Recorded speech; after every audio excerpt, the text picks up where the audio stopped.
In this video, we explore a little bit of the North Sea route, Norway's most attractive travel route. We stay in this really cool Airbnb with an awesome view of the coastline. We walk a little bit, and also we see and found this old World War II bunker that the Germans used. So please stay tuned. The plan was to get the drone out so I could get some really cool aerial footage of this coastal road, but it was way too windy and that little drone got pushed around. I was actually surprised that I could even get it up flying, so I decided to bring it back down. But this coastal road trip is from these two little towns, and it's on Route 44, and it's something definitely you want to check out. Well, I wondered why Norway's meat tasted so good, and found my answer, as the cows are free range. Because we were only in Norway for 5 days, 6 nights, and we saw the fjords, we wanted to see something different. So that's why we decided to go head down south and try this North Sea route. But the place is a little bit out there. There's no town or city nearby. The nearest town was about 10-minute drive, but that's what we wanted. We wanted to experience some coastal line, and right there is the Airbnb, the little house there where we stayed. Adeline found the swing and she loved it, and she was a trooper. Even after she fell, she got up and tried again. And then her little brother saw her have fun, so he decided that he would join. Whoa! Is this fun, Matthew? That looks scary. Swimming looks scary, so I got to. This Airbnb was perfect for us. It slept all 4 of us pretty comfortably. I'll do a little bit of a video later on of it inside and do a little tour, so please stay tuned to that. But the host called this his COVID project. During COVID, when everything was locked down, he decided to build a little cabin right there on his property.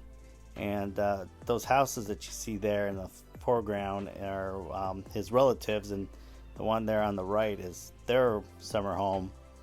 And what we really liked about this host and his wife is that they came out there to meet us, and they didn't need to do that. They could have just said, "Oh, the key's right there." But they came and met us, and we talked a little bit, and he gave us a lot of good ideas of places to see around this area, which I really appreciated. I wish we had more time, but some of the stuff that he mentioned, we actually saw later on our little road trip.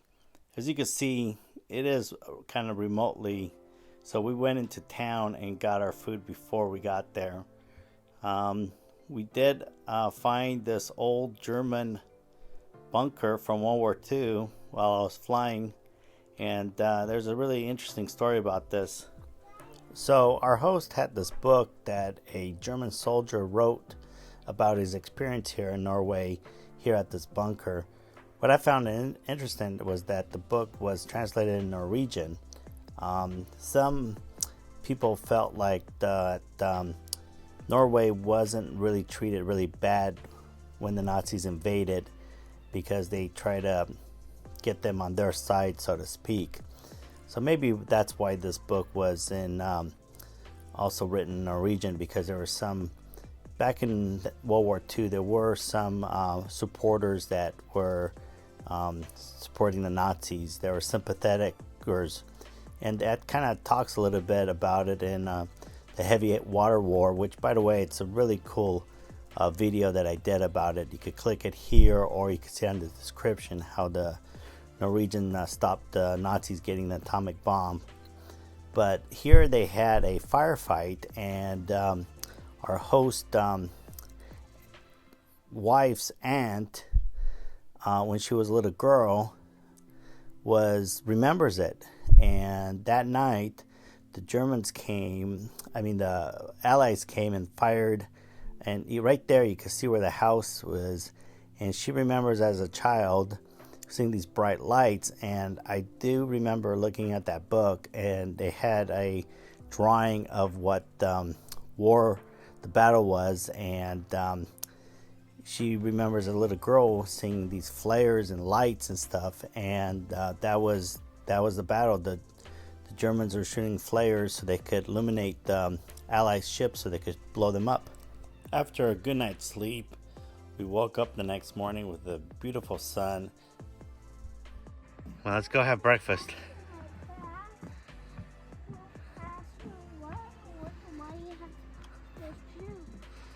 It's okay, they're pretty shoes, Adeline. Be careful, don't fall. You really did feel like you were out in the farm. If you listen carefully, you could hear the cowbells, or maybe it was on sheep, the bells. Can you guys hear the bells? Pretty much every morning we had porridge, or what we call here in America, oatmeal.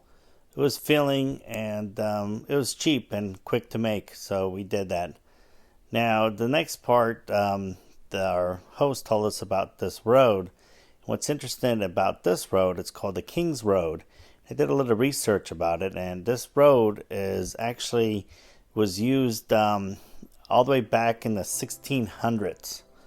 And it was the road that the king used back in the days, and it's also called the Royal Road. It runs for quite some miles, and it just so happened to run right by their property, so we checked it out. Now, the funny part is we saw this gate, and I thought it was closed. I didn't take a really good look at it, and of course my wife had other opinions about it. I spent like 5 minutes trying to park the car off the road so people could drive by. It was a rent-a-car, and I didn't want to hit anything. Look at this great parking I did.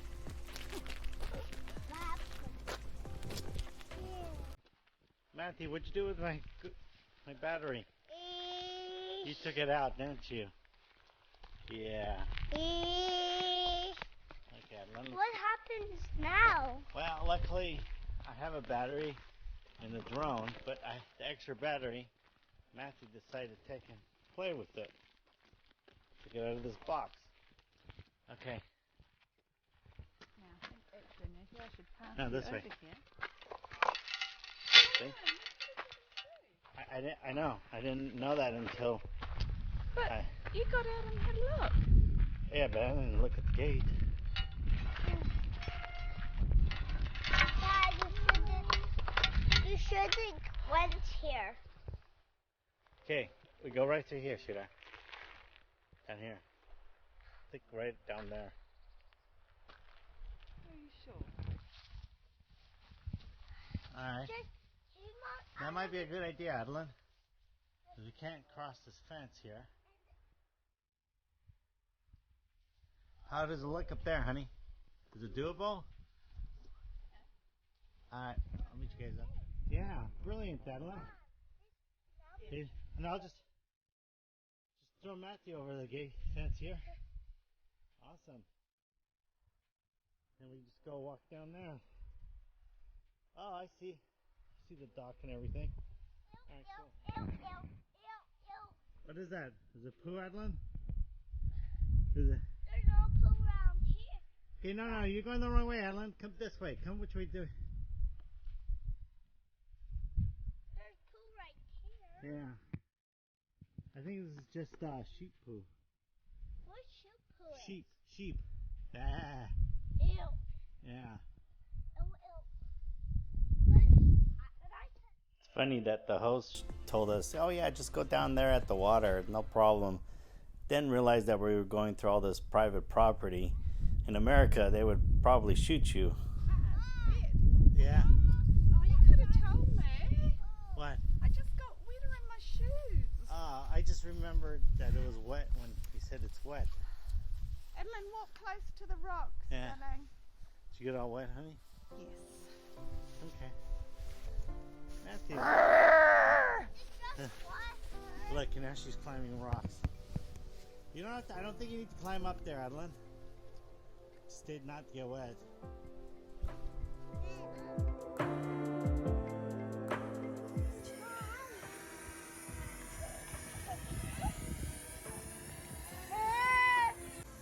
Yes, you're a good climber. Yeah. Okay, so.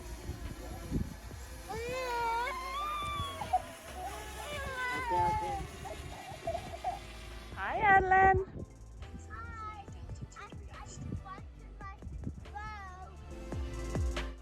Yeah, going back to in America, they would yeah, you'd get in trouble for trespassing, but here in Norway, it just they're all cool about it. It's like, What did you find? I don't know. Hold it up so I can see. It's a crab shell. No, there isn't. It is. No, there isn't. Turn it over. See, you can see its eyes. Yeah, its eyes are looking at you. This Dad. It sure is. What was that, Matthew? What do you say, Matthew? Coming. Coming? That beeping sound that you hear, it's me bringing the drone back. It has a button that'll come right back where you took off, which is neat because I wasn't really a good pilot and I'd probably lose the drone. Uh-oh. Uh-oh. Oh yeah, landed safely. Guys. So this Airbnb, like I mentioned before, I highly recommend this area. And I'll put it in the description, the link to this Airbnb if you want to stay here, if you're out here. But there's definitely a lot you could do out here. You could actually even cycle part of this coastal road. And there's also some interesting stuff that I'll explain later.